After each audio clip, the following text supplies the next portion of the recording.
because you grew up seeing it, you can sometimes just naturally fall into it.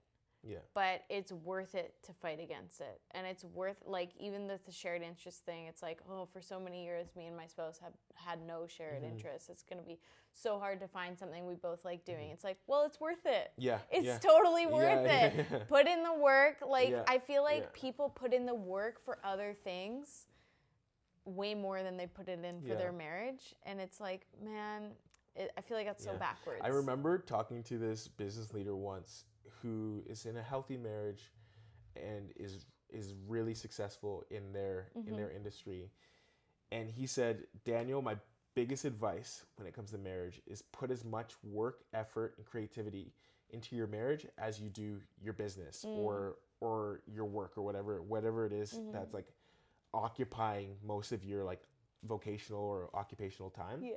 And I remember I was like, oh, so what does that look like for you? So he's like, I think creatively about how my wife and I are going to spend our weekends, or I think creatively about the trips we're going to do in the next 12 to 18 months, or I think strategically about how to improve our relationship. And I was like, oh, that's so good. If your spouse is the one who's going to be beside you in the thick and in the thin, if they're going to be the one who's going to be around you post-retirement, why would you put more effort into something you're going to retire from Yeah. than who you're going to retire with? Exactly. You know what I mean? Yeah.